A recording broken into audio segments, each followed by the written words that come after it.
What is the tithe? Why do churches always talk about the tithe?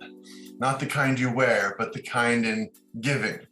The beginning of this started in the Old Testament when Israel was formed as a nation. There was 12 different tribes that made up the nation of Israel. When the 12 tribes came into the land of Canaan, what is now Palestine, 11 of those 12 tribes were given land to settle.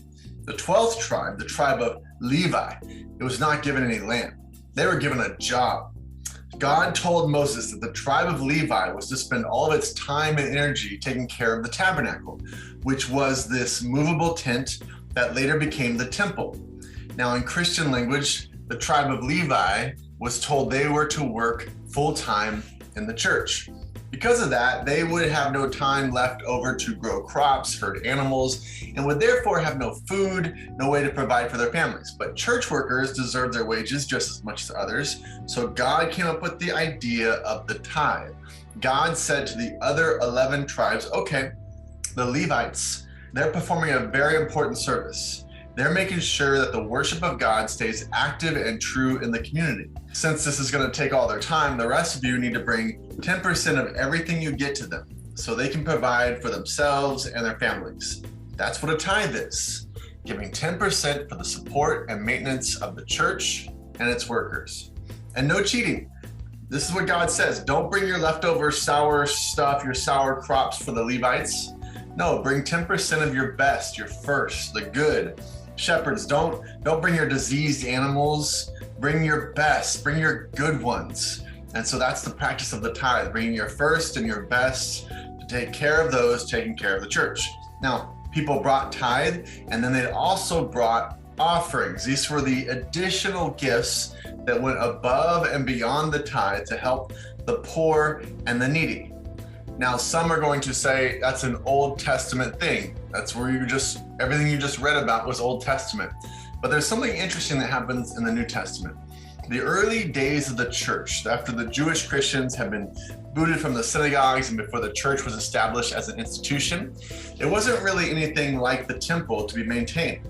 The church was a gathering of people in different homes where they studied together, told the good news about Jesus, and they shared a meal together. They all brought food. It was kind of this potluck. They didn't need a tithe to support buildings or workers anymore, but they still needed offerings. You see, throughout Scripture, even in these gatherings, they still gathered offerings to care for the poor, the widow, the orphan, which we'll talk about in the next video. What is the offering?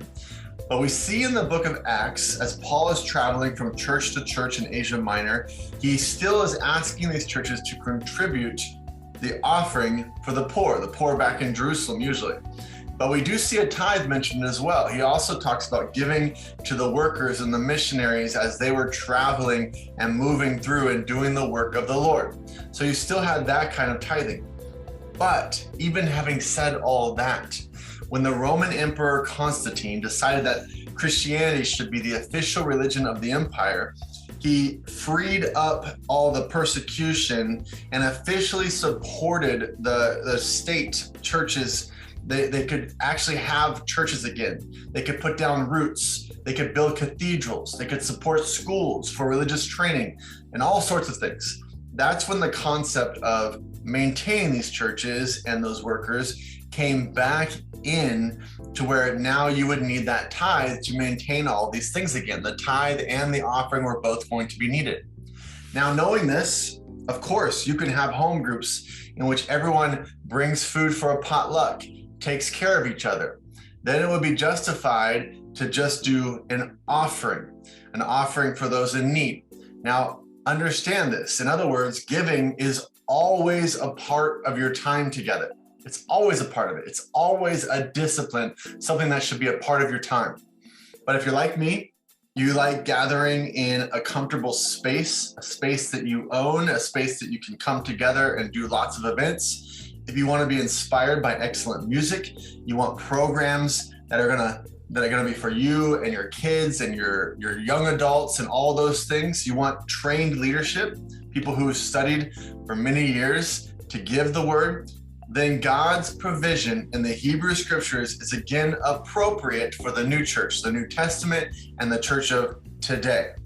We need the tithe and we need the offering. So that's why the church still talks about tithing. That and about 1,500 other verses that talk about how important giving is in your life, the important discipline that it is. Next time we'll talk about offering. If you will, take a moment to subscribe to make sure that you're getting that next message. Hit the bell and it will notify you when that comes up. And share this message. I know a lot of people have really hard feelings about the church and money. So hopefully this is just a piece that helps people understand there is a point and it is from the Bible. Thanks for watching and we'll see you in the next video.